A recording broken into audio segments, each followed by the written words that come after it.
It seems that CD Projekt Red has hired an activist, aka Mary Kenny, who advocates that there must be a push for LGBTQ plus agendas within CD Projekt's upcoming game.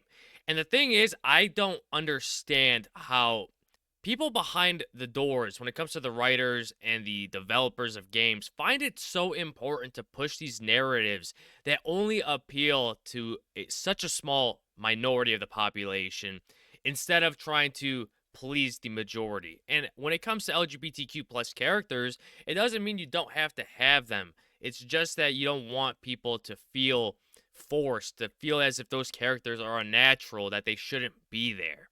And now we're having this. And before we do get into the article, please don't forget to subscribe, like, or dislike. It doesn't matter. It helps with engagement. And let's get into it.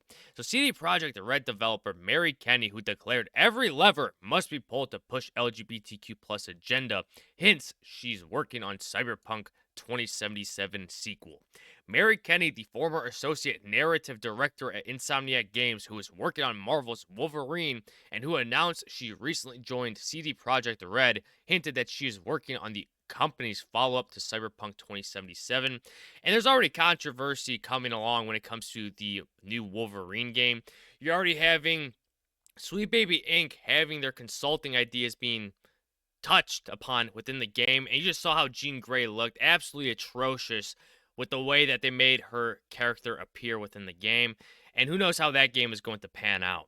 Continuing on, Kenny initially announced she joined CD Projekt Red in a post to LinkedIn. Without further ado, it's time to announce my new job. Today was my first day as a senior writer at CD Projekt Red, best known for the Witcher series and Cyberpunk 2077.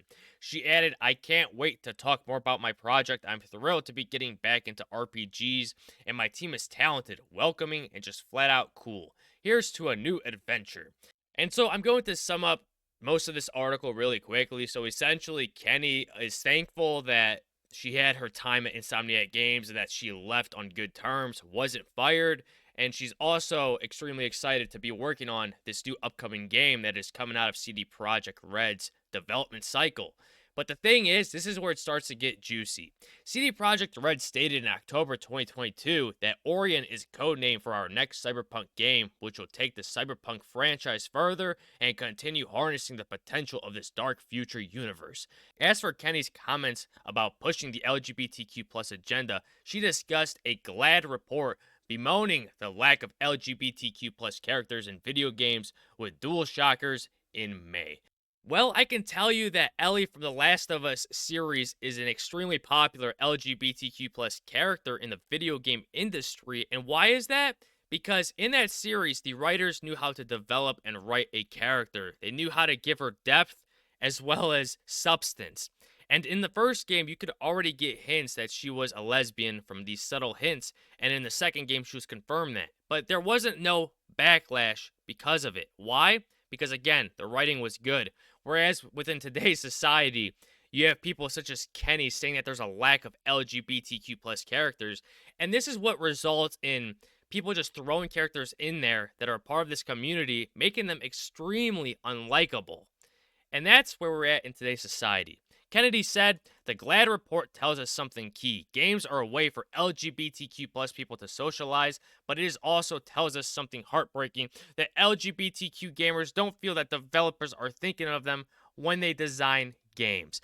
I thought games were a forum for all people to socialize. Why is it always when it comes to these activists, they always encircle themselves around this small group of people? Why? Why is it never just everyone? Everyone wants to socialize when they play games. That is the reason why the gaming industry has brought so many people together and having friends and so on and so forth. Then again, there's a lot of self-centered people out here that think that this is the way it's supposed to be, that when a game is developed, that you're supposed to be thinking about how it's going to affect the LGBTQ gamer instead of the whole community, not just this small portion of the community, and that's what I don't get. And you can see that this statement was made in May. And if you go to Mary Kenny's LinkedIn and just scroll down, so she started working for CD Projekt Red in July. So it's probably like a month and a half of not working. And then you go down further. So she left apparently Insomniac Games in June. So about a month later from when she made that statement. And now who knows?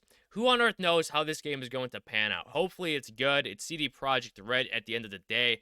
Again, they had that giant hiccup when it came to the release and the launch date of Cyberpunk 2077. But when you continue to hire people where it comes to their thinking that revolves around just thinking about how they're going to implement these agendas and not actually thinking about how they're going to be able to bring joy and excitement to gamers of all walks of life, not just a small minority or a group of people, you're probably going to fail miserably. And hopefully that's not the case, but who knows? And with all that in mind, don't forget to like, comment, subscribe, and share, and I'll catch you on the next one. Bye bye.